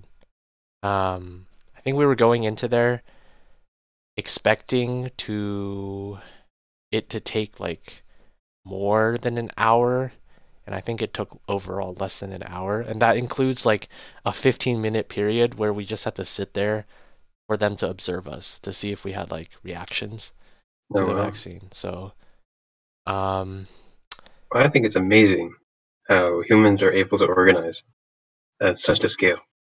You know, think about all of the work that had to go in to you getting that vaccine in less than an hour. Wait, um, you said about the email notification, whatever software. The form had to be printed. The vaccine had to be delivered to the center. The center had to be set up, right? And this is happening at thousands of locations across the U.S., yeah. across the world, even. Like, there's a massive effort. Like, all the vaccines have to be manufactured and shipped. Um, it's like a logistical nightmare to Right. do all that. And yet humans are doing it. And it's crazy. Like, the modern world has organized all these people to do all these things extremely efficiently. hmm We're poised to hit 200 million in a few days, right? Vaccines administered. Yeah. Um, Wait, 200 million in a few uh, days. I I mean, saw from the news today that we were at 44% of all adults in the United States have gotten at least a first shot. that's crazy. Yeah, but That's crazy. I was just thinking 200 mil, that's over 50%, right? Well, I mean, that includes both people that got both doses, right? Uh, that So, include people. but Oh, so 50, like 200 million people are going to have both doses in a few days? no, 200 million people, 200 million doses will have been administered. Oh, I see. Okay. that Um, yeah, I that mean, makes sense. 18 months ago, we didn't even know that this virus existed. Mm. And here we are, 44% of the population with at least one dose of vaccine. I think that is a testament to the resilience of modern society. Uh-huh. And just how I mean, everything is like sped up. Everything is fast. Uh, fast and at a very large scale, at the scale of hundreds of millions, if not billions of humans, right. all sort of working together to accomplish this task, right? Even you have a role. You getting vaccinated, What's my role? you getting vaccinated speeds us along to herd immunity, you know? mm. Like, everyone is needed in order to achieve this. Wow. What a way to make me feel special. I mean, it requires mass organization, and this is something that is unique to humans. That's pretty crazy, I think. What, mass organization? Right, like, no other species is capable of doing this at such a scale, right? Imagine, dolphins waiting in line. Well, the, okay. Well, okay. When you say it like at a scale, uh the example I was thinking of is, I don't know, bee colonies or ant hives. Like they have an organizational structure, right? With how true, true. they operate. And it's not like I mean, I have to think it's not a small number. Well, relative to billions of people, it's very small. But there's like many ants and bees associated with like a hive or a But colony. not every single ant on the planet is affected. Like knows even what's going on Okay, that's in the true. ant hive like next door. You know, Well, yeah. And I think then that's also more of just humans are it's just besides their ability to they're made to communicate, to organize everything. Like yeah. it's a multifaceted operation that humans are uniquely suited to. And I mean, it is just mind-boggling to think about. Even the fact that I'm capable of thinking about this Right. That is we're is crazy. expressing ideas that we have through language and speech and then recording it and then we're going to post this online. And this hmm internet idea, whoa. Just a complete like manufactured thing artificially Yeah, from it's just humans. a refinement of the world around us into a way that suits us, and I mean that's Yeah. Pretty phenomenal. crazy. Pretty crazy. So, I should have brought this up when we were still talking about high school and stuff. But one of the other topics I wanted to do was um, talk about. I recently went through my Google Drive to organize Mm. stuff, and I just found a couple of banger documents on there from old me. So I don't have a journal, but in a way, these documents are kind of a look at what I thought back then. And there's one specific document that I want to bring up right now, which is there was this thing I remember that we did. I don't know, was it freshman year or sophomore year? It was during advisory. Do you have like some kind of advisory class or advice? Yeah, yeah, we have something like that. Yeah, we had something like that, and one of the worksheets that we had to do is this one called a goal review worksheet. And here you can see I titled it "A Talk with My Counselor About What I Want to Improve in High School." So you can see this goal worksheet. I didn't even fully fill it out, but some of the questions here and the answers that I have, you can see how short-sighted, how locally optimal I was looking. Okay, so the first thing we can see career and college goal one, short-term goal review sheet. Review your short-term goal from the beginning of the semester and answer the following questions. Your short-term goal by end of the semester, and then you have to fill it out. I said get an A for all my classes. Okay. I mean, that's Classic. respectable. You know, Yes, that's classic. what people say. Sure. I think that's what I was definitely very concerned about in high school. Steps Still you are have really, taken once toward you have changed. your reaching your goal. My answer: making sure I study for all tests and finish all my homework before it is due. Before it is due. Oh my God, look at me. uh, are you on track to meet your short-term goal? My answer: yes. I am meeting all the requirements. Oh, what a What a responsible flex! dude. What a flex. What a I'm flex! flexing to myself right now. What are some of the roadblocks that have prevented you from reaching your goal? How will you overcome them by the end of the semester? And here, this answer, you can see that I have not changed at all. Procrastination and getting sidetracked. And how will I overcome this? By trying to minimize and turn off all distractions. Uh, How did you? Wait, why did you make this a different font than yeah, I everything don't know else? why. I have no clue why. Um, you can see, well, I certainly didn't edit it now, right? You can see well, I don't know if you can see, but I can see I last can't see. edit was on January 19th, 2017. So, yes. 2017. That was in high school. Y- Yes, this was in high school. So, yeah, so I'm saying Oh, I I thought you said didn't this was in middle change this school. like Okay. now or Uh-huh. anything.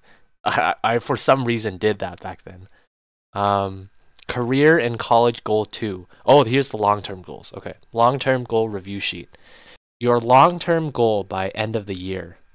I said Finishing all classes finishing with an all my A. classes with A's once again. But oh, look at this added caveat. I'm studying hard for the AP exams. So this Oh. must be either this can't be freshman year then. This has got to be sophomore or junior. So your goal was not to do well in the AP exams, but to To study study hard for hard. them. What a forward thinker. See, I'm not aiming for the score. I'm aiming for the learning experience, the process, right? Hmm. What a wise guy. Steps you have taken towards this goal. Wait, my goal is studying hard for the AP exams, and what I've done is study for the upcoming AP exams Damn, so and you working already hard. covered all of I mean, half of your My goals, goals. your I've long-term covered goals. my long-term goals faster than my short-term goals. Also, look at this next baller answer. Are you on track to meet your long-term goal? One word. Yes. Yes. I'm just a beast like that. Um, and what are some of the roadblocks that have prevented you from reaching your goal? How will you overcome them by the end of the year? What kind of roadblocks? Just same as the short-term goal roadblocks. Mhm. Procrastination. Just yeah. Look at me. I'm just very when I saw this, when I opened it for the first time again in like 4 years, I just laughed. It was funny reading these. Yeah. Do you remember filling something like this out? Like, did you ever have to describe your goals? I don't know, to your I don't advisor or know. whatever? I mean, not definitely not to my counselor. Counselor didn't really care about me. Oh shit. um, um, Wait. Quick tangent. How many counselors did you have in your like school? um, a lot Okay. in Like my high how? school. I mean, Yeah, like in your high there was only school. one that was like assigned to me, I know, but but how many kids did they have to oversee each one, roughly, average? mm, I don't know, Okay, probably a like couple hundred. just how many counselors were there in total, and then just divide 3,000 by that or Well, I don't know 4,000. how many counselors there were. Oh, okay. Look it up. I know for me, we had. He's a counselor? No way. This guy. No, he's not a counselor. All right, never mind. Sorry, I thought my physics teacher from. Yeah, I mean, that would be very surprising if you were a counselor. Why is he not counselor material? 4, 5, 6. Um, I mean, he doesn't seem like the kind of guy that would be a counselor. I'll put it that way. I'm curious. Um, I Uh, mean, he's just not really. He's like he's not. He's more of a outside of the. He doesn't seem like he would care about the lives of students. I'll put it that way. oh, okay. So I'm looking at my own high school right now. There's around 9 counselors in total. Uh, and really seems like there's only 3 counselors are supposed to kind of oversee the whole student body. Like one of them is assigned for last names A to G. Another one from whoa, dude, this guy has your same last name. I'm not gonna say on the podcast, but he has your same last name. That's a And common name. Yeah, yeah, was that with your counselors also, where they were sectioned divided by by last last name. name? Yeah.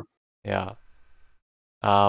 But right now I'm looking at this. It seems like there's 3 people for the whole student body of like 1,500 people at my school. Yeah, we had. Oh, really?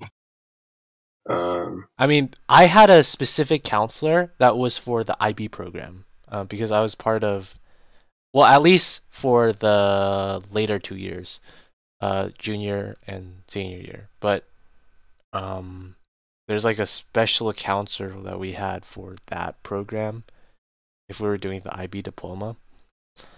But it seems like the general student body, there's only 3 people advocated for the most general of students if you are in like that's any special pretty crazy. program. How about you? So in my high school, my senior high school, there were like 3,000 people, maybe. and 10 counselors. So that's like 300 kids per counselor. 300 Or kids. 10 counselors for people. And there were like two others. There were like a receptionist and like office manager. Mm. Yeah. Actually, sorry, there were 9 counselors. The other one is the director of guidance. So Mm. more than 300 per counselor. Okay. And so, how was your relationship with your counselor? Non-existent. I needed a rec letter, so I had to fill out a form about who I was as a person, and then she would write a rec letter for it. Amazing. Yeah, and then I don't know. I've had some poor experiences with the counseling. You care to share anything interesting or? Yeah, I won't name the counselor, but I don't know. I meant to sign up for a class, and then I tested out of like some class, and then she ended up putting me in the class that I tested out of. So And you I couldn't took the change class it? twice. What? Like you couldn't Uh, change it after? that would have been so much work. I would have to like Okay. schedule an That's like on you appointment. then. That's not... Oh, it would have been so much work to get How? it You just had to changed. tell her. Yeah, but she's like, I don't know, it felt inaccessible, you know?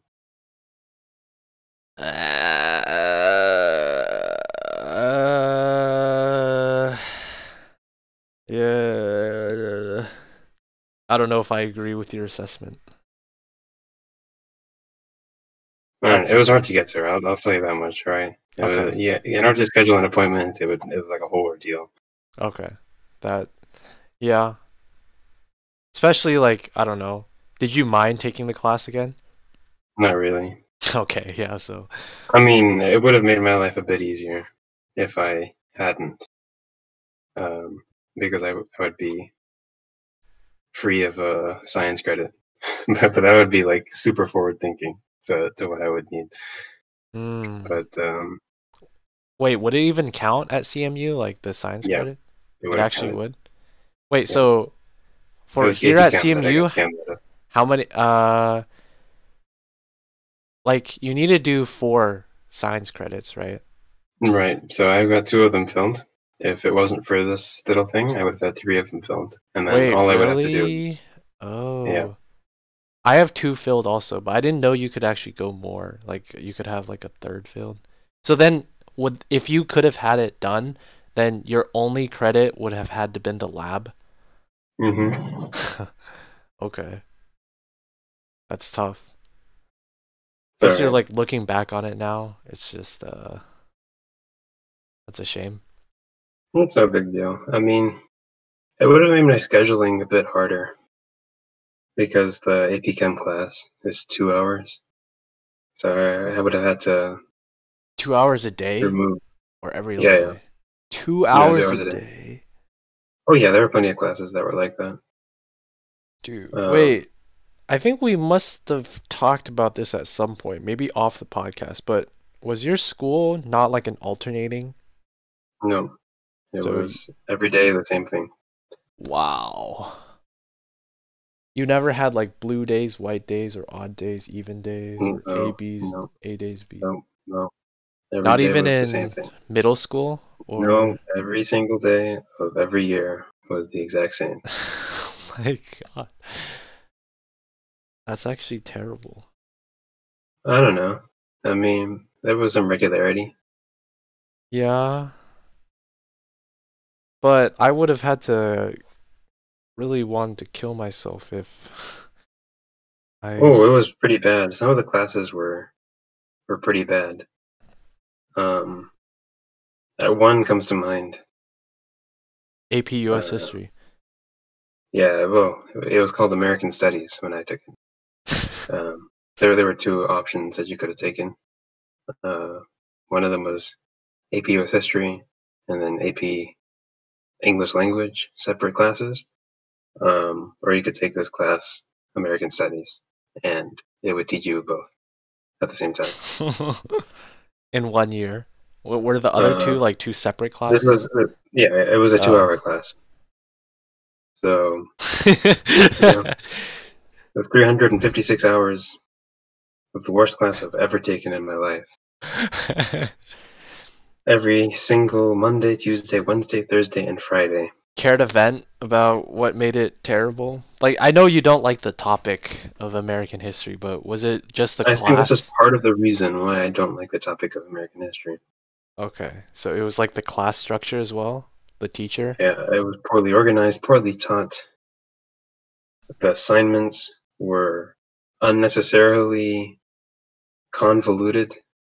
Like we read The Great Gatsby, and we had this assignment where we would have to do pick 80 quotes from the book, Oh and my for god. each quote, okay, it felt like we were like middle schoolers. Okay, we had to write 2 of these. They're called AP style paragraphs. Okay, um, like why do you feel the need to tell students what a good paragraph is? Okay, that's what I don't understand. An AP style paragraph has to have at least 5 sentences. Okay, No I don't even know less. what that means. Yeah, no less. You cannot. There's no. You cannot have a shorter paragraph for emphasis. No, it has to be 5 sentences. All right. You need to have 2 of them.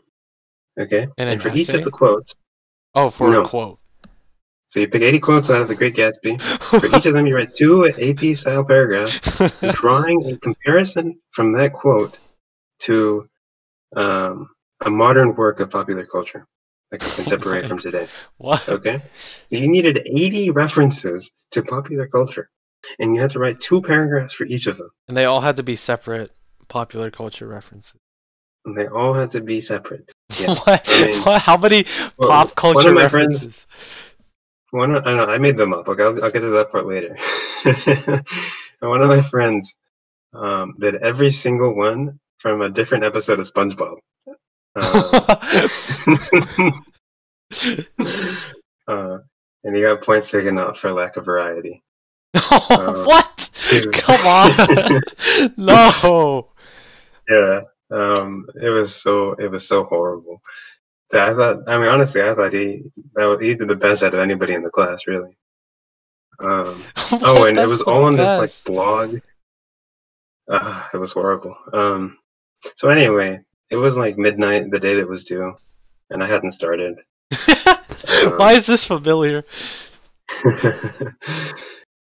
and so I devised a system.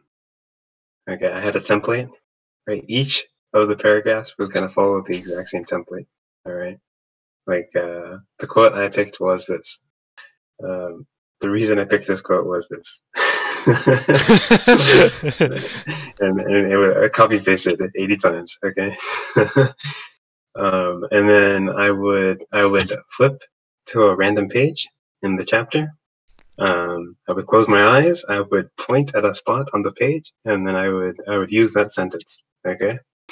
And then I would read that sentence, and then I would think up the plot of a movie, all right, or some book or something, and then I would come up with a title, a name of the movie to go along with it, and I would say, I relate this quote to this movie because it is about this. But that wasn't the most challenging part. The most challenging part is that we needed to give like a picture, right, an image. Oh my. What? The good thing about movies, though, is that they have all different kinds of names. Wait. Right? So you can just type in anything, and then probably some movie with a similar name will show up. Oh. Oh, okay. So I found a movie poster that looked reasonable, and then I put it there. And that was my reference. Okay, so I got it to about 10 minutes or so, 15 minutes. I think 12 minutes was the exact number per quote. So it took me. Wait, did you have to do all 80 of these in one assignment? Oh yeah, it was In all. one assignment? Mm-hmm. So they legit. How much time were you given for this one assignment? Maybe a couple weeks. Okay. And you did it a couple weeks. And you did it until the end. You didn't do a single one until the end. Not a single one. I didn't even finish reading the book. Okay, that's a common theme for me too. I didn't finish half the books. I don't think I finished like a single. I don't think I read cover to cover every page for any book. That was required. Oh, maybe I did. There were actually. I might be lying to myself. I don't think so. I think there was one that maybe two. Oh, And that I read almost all of, I think. Back to the blog post thing. Did you not do a single one of them before the couple minutes before the deadline? No. It wasn't a couple minutes before the deadline. Oh. Okay, let's not get ahead of ourselves. Okay. We turned it in. See, this is back in the days when we turned in. Oh wait, no, this was online. It was due by class. I don't really remember. I remember I had the night to do it. Yeah, and it wasn't really midnight that I was doing it. I started at like 6 or 7 p.m. It took a long time. As expected.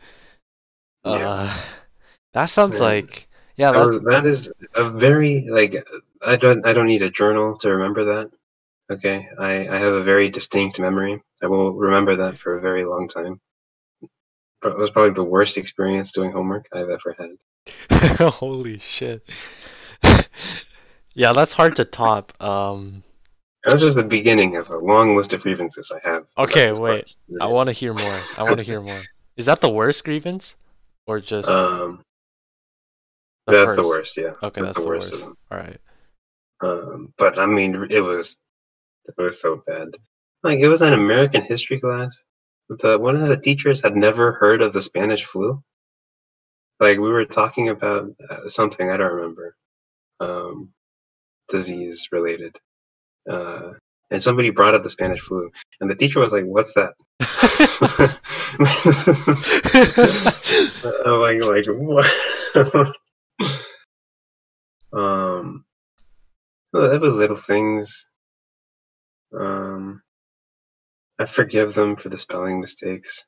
That happens. Wait, how many? Wait. You said one of the teachers. How many teachers did you have for this one class? 2. And they rotated. 2 teachers. They rotated teaching, but they were both.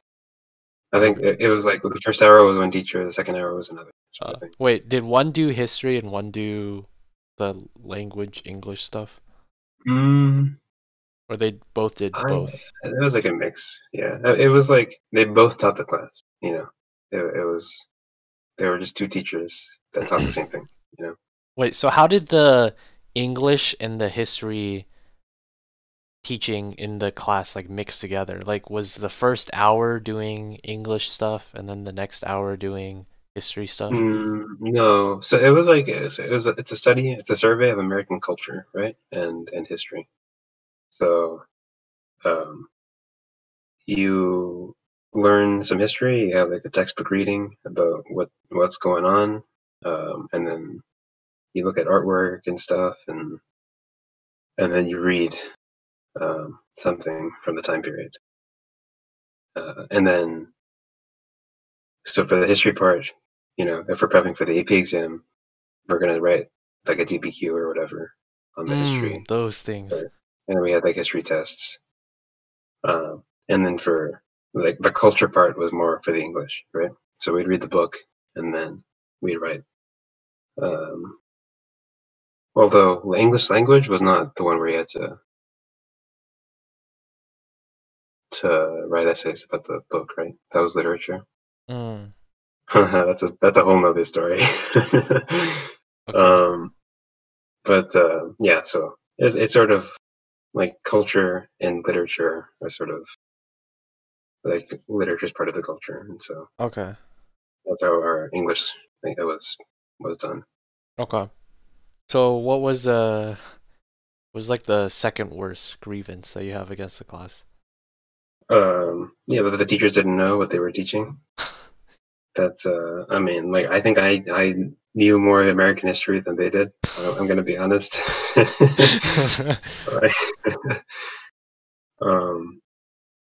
So that was pretty bad. Um, Was there I any feel like more they were not egregious really well examples? respected. I felt kind of bad for them because they were just doing their job, and like everybody hated them. Oh my Um, God. like one of them quit and like moved to a different school like the year after. Um, the worst one. I mean, actually, okay, they were mean too. That one that quit. I won't name her, but I don't know. She wasn't very nice. How so? I don't know. She just gave me some rudeness vibes. You know, Just it was, vibes. Did she actually yeah. lash out or anything in class? No, no. But by comparison to the other teacher, the other teacher was pretty nice. She actually went to my high school, like that high school. She went there as a Uh. student, and she took that class, American Studies. So she was, yeah. Um, and she was like fresh out of college. She wasn't that bad, I guess. Okay. I mean, she was like new and inexperienced, which I mean made the class experience worse for sure. But what can you do? Yeah. Yeah, she was like super fresh out of college though. Like the age difference between me and her was less than the age difference between me and my brother. Oh my Okay. God. So, um, She hot? yeah. Well, I mean, she wasn't bad looking. Oh. I Oh. mean, Damn. she wasn't ugly. All right. Nice. Um, I derailed your train of thought. yeah, no. Well, I mean, I wouldn't. I mean, it's like anyway.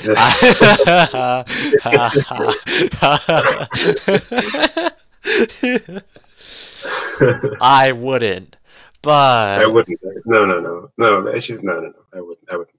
yeah, Um, but if you were no, no, no, failing, no, no. Really, really. No, no. Really, really. but, Um, but, what were we even talking about before? Oh, so yeah, she was inexperienced, and that made the experience worse. she's still teaching there. It was. I don't know. I think so. I tried to Um, look on my high school's website. I can't actually see the teachers. I can only see the counselors. Can't find a list of teachers anywhere. Um, Parent teacher, nope. I can't find teachers. What the heck? Unfortunate. Well, maybe she's like gotten better, right? It's been like a year, two yeah, yeah. years, She seemed like she was trying. and the other one Like, wasn't. well, not exactly. It's just, I don't know. It didn't seem. She wasn't a very good teacher. Okay, the other one. Like, I have my previously stated reservations. She didn't seem very nice, and she didn't seem like she had the best interests of the students at heart. And but like I feel for her. She was she was just doing her job. Rip. It just so happened that doing her job so it like made me feel like I wanted to tear my hair out for 2 hours every day. Um, So like this experience is even worse than like the ML class right now that you're taking, um, oh yeah, which oh is yeah, yeah, a bad oh experience yeah, for too. sure. At Okay. least here, like the professors like know what they're doing, and the class has structure to it. And like the assignments, like everything it helps you learn. Mhm. For that, like I can't say the same thing, like picking at random 80 quotes from The Great Gatsby, and then making up random stuff about each one. That's not really helping my learning about American history and culture, I don't think. Okay. Well, maybe it's if you were actually doing the assignment, maybe it helps you connect literature with culture. And it gives you a very Mm, deep appreciation of the Great Gatsby's impact on today's popular culture. no, because well, at least with the great number, right? 80. I highly doubt that the average high school student will like is capable Right, okay. Yeah, of finding wait, I'm 80 even allusions to thinking, the Great Gatsby. no, forget Great Gatsby. If you tell me to name 80, okay, maybe I can name 80 pop culture references, but if you tell me to name 80 pop culture references to any kind of thing, I don't know if I could do that, let alone Great Gatsby. Yeah. There was another time I remember. I mean, this one just seemed kind of stupid. All right, I don't really have much against this. It just seemed really funny that we did this. So we were learning about transcendentalism, like Henry David Thoreau and Yeah, Walden and Emerson. whatnot. Hmm? Emerson, Yeah, Ralph Ralph. Waldo Emerson. Yeah. So that kind of thing. And so, well, you probably heard of Walden, right? The book that Henry David Thoreau wrote. He like went into a cabin in the woods Yeah. and like sat there for a couple years. Um, to get a taste of that, they took us outside to the parking lot where we just sat there and did nothing for 15 minutes.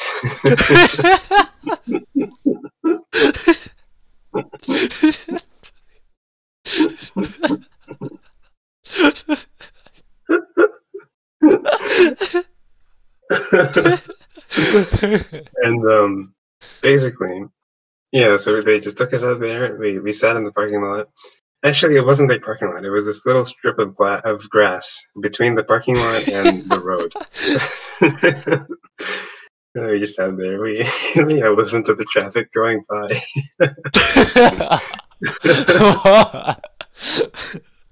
We were not allowed to do any. We weren't allowed to sleep. We couldn't lie down. We had to sit there 15 minutes and think. And then we came back and then we wrote about our experience. And I mean, of all the things, that really isn't that bad. But it just kind of added on to the absurdity of the whole thing. And so I have a Discord server with me and some high school friends. And we have a whole text channel that is solely devoted to saying the words "Today was a good day" because I didn't have to go to Amstead. Amstead is American Studies. And so every time I'm having a bad day, I just I go into that chat and I say, "Today I'm having a good day because I did not have to go to Amstead." Does everybody do that in the server whenever they're having a Yeah. bad day? I don't know if it's when they're having a bad day, but it's very common for people to say that. Oh. Yeah, it had a very large impact on our culture, our high school culture. You see Did that? you have any classes that you super hated? There were no classes that I hated to that extent. No, definitely not. There was one teacher that she was the most passive aggressive teacher ever. But I mean, like if you talk to her directly, just one on one, she's pretty nice. But then even when I talked to her sometimes, she would still have these like some of the phrases that she said and the facial expressions, and she like sometimes she would like explain something like, or like state something, and she'd be like right, and then with like a smile and cocks her head a little bit, and it's just a little bit like, and then she'll be like have that where you laugh like yeah haha, and then she'd like laugh also, so I guess you laugh to like make it less awkward, but Ease the tension. Wait, that sounds so. She sounds like a robot, dude. well, okay, it certainly wasn't robotic or anything. It's hard for me to describe exactly, but it was passive aggressive, I will say that, and very, I wouldn't say condescending. She wasn't okay, maybe it was kind of like, I don't want to say condescending because that's strong, like a strong word in a way. Because she certainly wasn't like to that extent, but it was a little bit of that kind of attitude and passive aggressiveness, and it was enough that um, I really didn't like being in her class. And furthermore, it made it worse because her class was English, so it was just boring, and I didn't want to be in there. So Oh man. it was Wait, in my senior year, something about the senior year classes were really great because like they knew that none of the seniors cared, and right. so like the classes were I don't know they were like little fun No, that times, was one of the. especially in English. Yes, that was okay. It was not like that for English, but it was like that for some of my other classes. Like one of the few semester only classes that I took called mythology. We learned about mythology. Like it was like a Like fun class, Greek and and Roman. like Greek and Roman mythology and Norse mythology and Egypt stuff. And one of the Okay. projects that we had to do was like pick a god or something and then like do a presentation about it. Wait, I still have that. I'm gonna look for that right now in my Google Hmm. Drive. But I really liked that class because first the teacher was awesome. She was my junior year teacher, and her grading was pretty strict. And sometimes she literally just roast you. Like she roasted me. It's like in good fun, but like she'd just be a savage and actually just roast you. Like I don't know if she even like meant it to really roast you, but it was just it was pretty funny. And I think she was a fun teacher and pretty good, even though she graded uh she wasn't an easy grader for English. But she taught that mythology class, so it was pretty fun, especially then. I'm trying to find my where is my Presentation. folder? Can't find Man, it. the yeah, that reminds me of what English literature was like. So we would have these books. And that's it. The whole class was basically we were reading a book, right? We have like 2 weeks or so to read it, and then we're gonna have an essay, and that's the whole class, pretty much. Occasionally, we'll have to do some little bit of homework, right? Like make a poster or something. But the classes, oh man, every day was pretty much just a reading day, and reading was optional. so, so it was just a free period, 1 hour every day. We would go there. People would like bring their Switch, and they just play on the Switch. The teacher wouldn't care. You could That have a was nice like, conversation. yeah, that was just like how I think it was in in senior year. They did this weird policy thing where they switched like previously before in like the 3 other years of high school.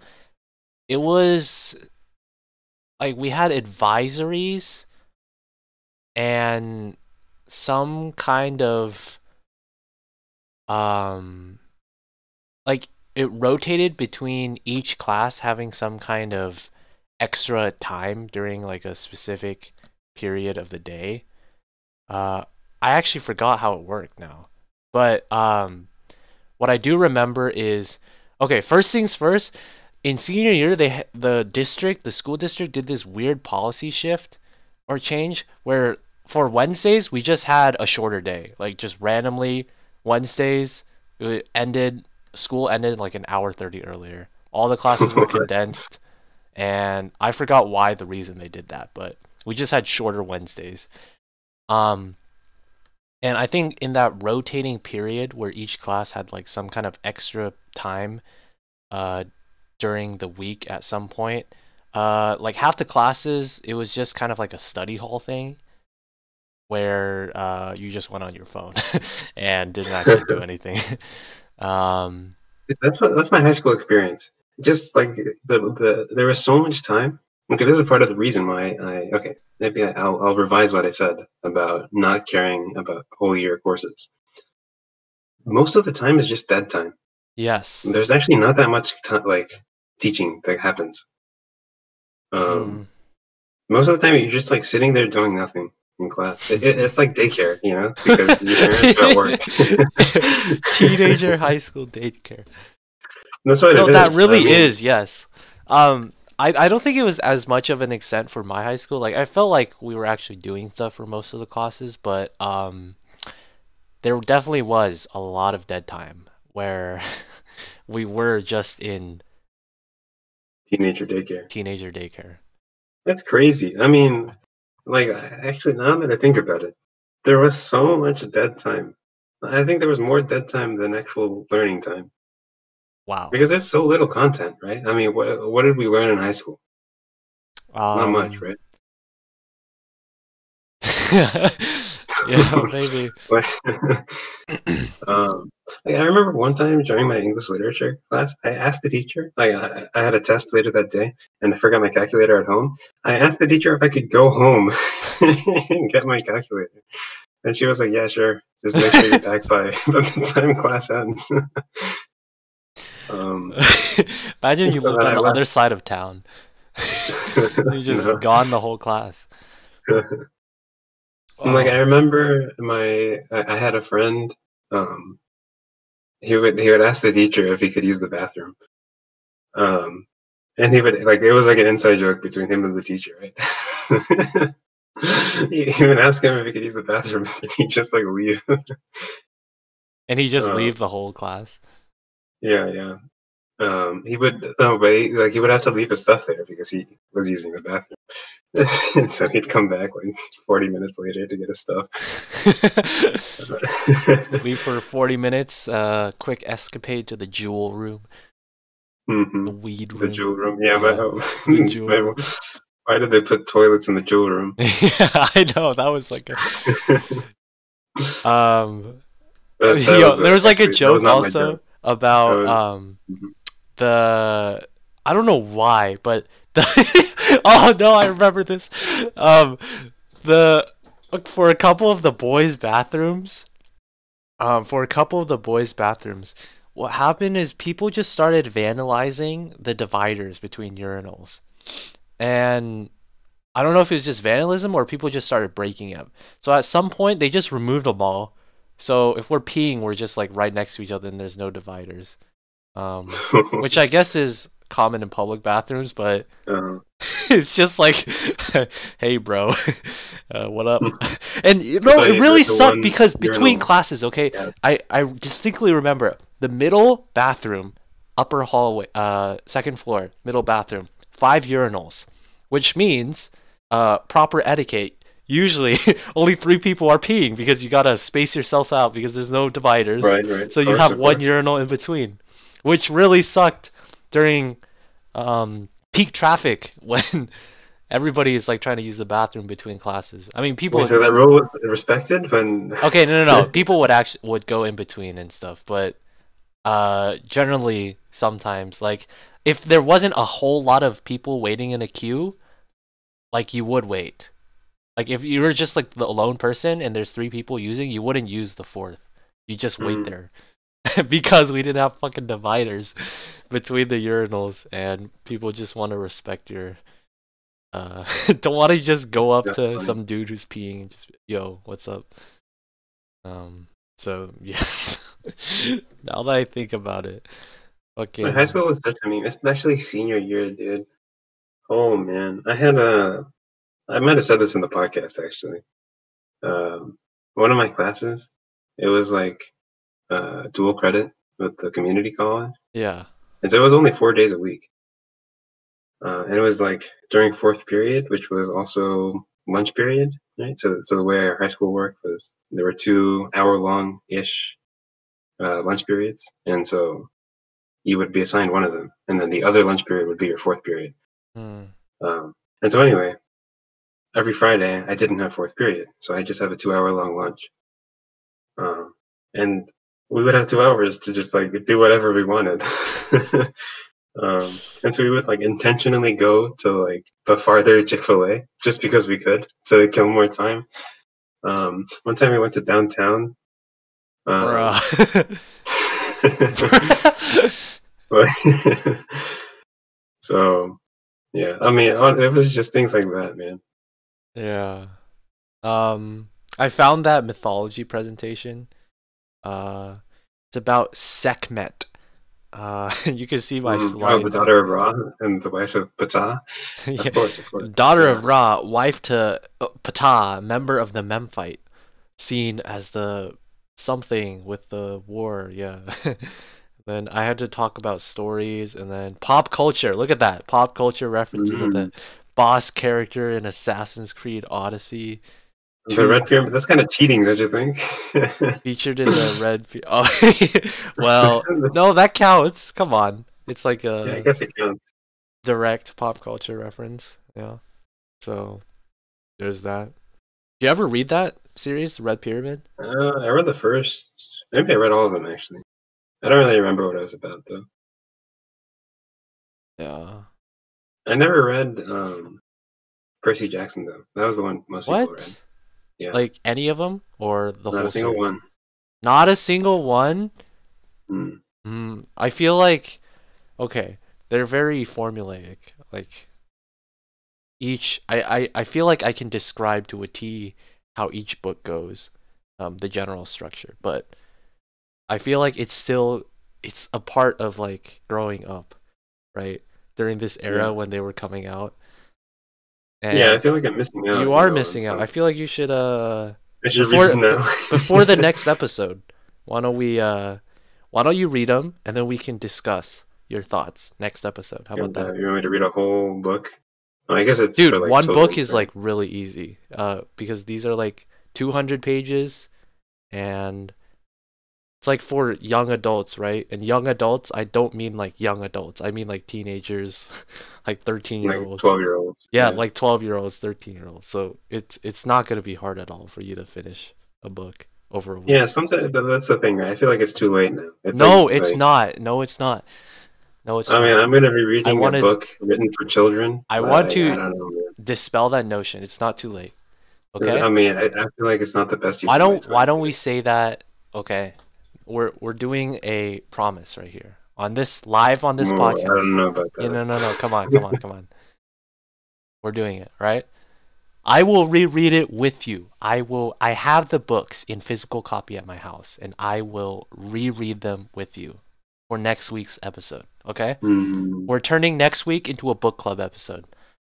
All right? Does that mean I have to buy this book? No, you can just I'll send you a link online where you can get it. Whoa, whoa, whoa! We do not condone Okay. piracy on the Yeah, we podcast. don't. I said I'll send you an Amazon link online where you Oh, right, can right. rent it. Okay. All right. So, yeah, book club um, episode. yeah, we'll see. We'll see. I Come got a on. lot of work to do this week. No, you don't. Yeah, I have to. I Exactly, gotta do you some don't. work. No, you don't. You have Gotta enough accept time some for one midterms. book. You have enough time for one book. I'm not saying read the whole series. There's a lot of books, but one book. One. Um, One book. we'll see. We'll see. One book. Part of one book. Yeah, maybe. Oh man, Okay, you I'll can't see. even commit to part of one book. Part could mean like anything, and you can't even commit to that. I'll read the title page. Yeah. No point getting anything out of you. Jesus. Jesus. Unreal. That So kind what's a of peace wall? huh? What's a peace wall? Oh, that's do you know peace walls? So you don't know what those things are? Never heard of him. They are well, if you saw the other part of the things, they're in Belfast. Do you know where Belfast, Belfast is? Ireland, Northern Northern Ireland. Ireland. And do you know why there would what what's the opposite of peace?